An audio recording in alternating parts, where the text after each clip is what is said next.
Hello everybody. Today we'll start the topic vector integration.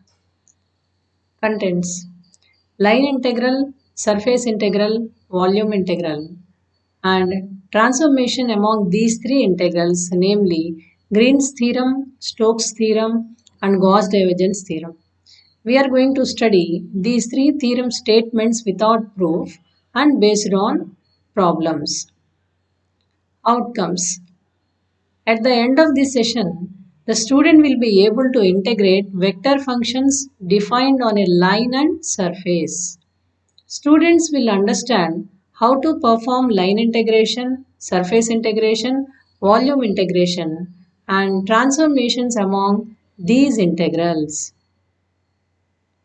Let us start today's first topic, line integral.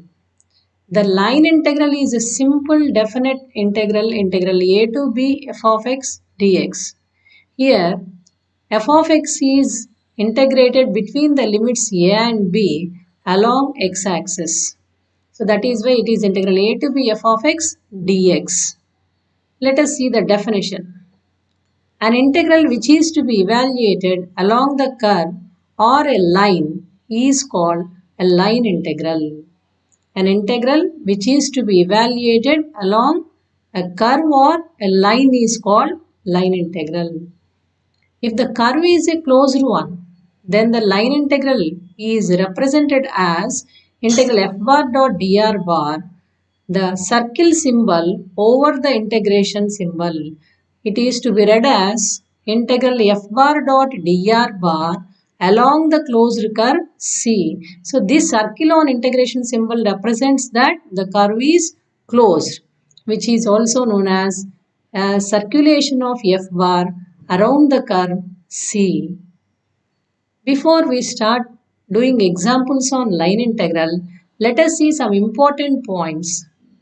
If line integral f bar dot dr bar along the closed curve C is equal to 0, then f bar is said to be an irrotational vector. We know that an irrotational vector, for any irrotational vector f bar, del cross f bar is equal to 0 bar. Another one. Since line integral is a single integral, all the variables are to be converted to a single variable based on the given curve. That is, line integral is with respect to a single variable, hence the function is also to be expressed in terms of a single variable. That is why, based on the curve given, we have to convert the given equation in terms of a single variable. Next, in integral f bar dot dr bar along the curve C, to find integral f bar dot dr bar along the closed curve C, first we have to find f bar dot dr bar, for which f bar and equation of the curve will be given in the data, whereas r bar is a general vector that is represented as xi plus yj in 2-dimensional and xi plus yj plus zk in 3-dimensional. If it is xi plus yj, then dr bar becomes dxi plus dyj. Similarly, if it is xi plus yj plus zk, then dr bar becomes dxi plus dyj plus dzk. So using this dr bar, first let us find f bar dot dr bar and then integrate that within the given limits of the curve. So that is how line integral is to be calculated.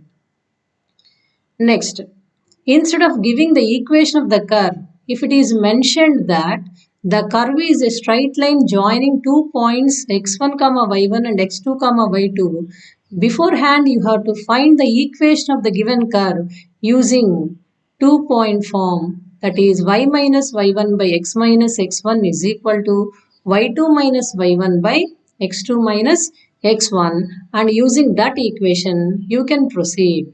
So these are the important points which are to be noted before you start doing examples on line integral. Let us see the first example on line integral. Evaluate integral f bar dot dr bar along the curve C, where C is y square is equal to x between the points 0, 0 and 1 comma 1 where f bar is equal to x square I plus xyj. First, f bar is given as x square I plus xyj, and you consider, since it is a two-dimensional one, consider r bar as xi plus yj, from which you get dr bar is equal to dxi plus dyj. And first always you calculate f bar dot dr bar.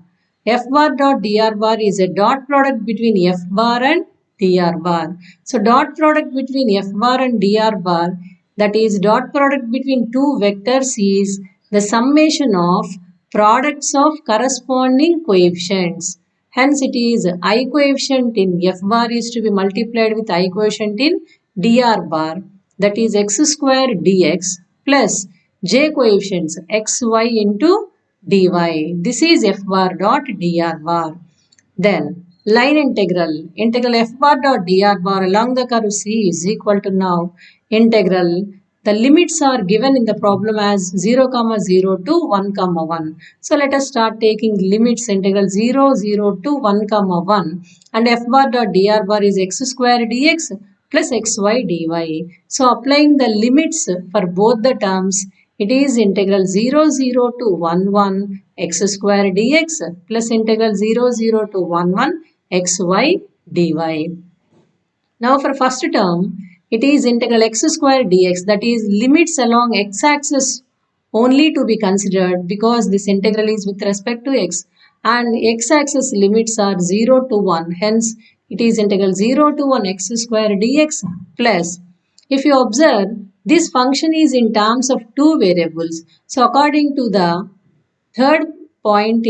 second point in the note given, the line integral is a single integral. Hence, all the variables are to be converted in terms of a single variable. So that is why we have to convert this function in terms of a single variable. Since the integral is with respect to y, you have to consider this function in terms of y completely. So therefore, using the given curve, x value is y square. So let us substitute x is equal to y square here. Then this becomes y cube dy. Now it is integral 0 to 1 x square dx plus, because it is with respect to y, the limits are to be considered along the y-axis, and y-axis limits are 0 to 1. So therefore it is integral 0 to 1 y cube dy. Integral x square dx is x cube by 3 plus integral y cube dy is y power 4 by 4. On substituting limits, it is 1 by 3 plus 1 by 4, which is equal to 7 by 12.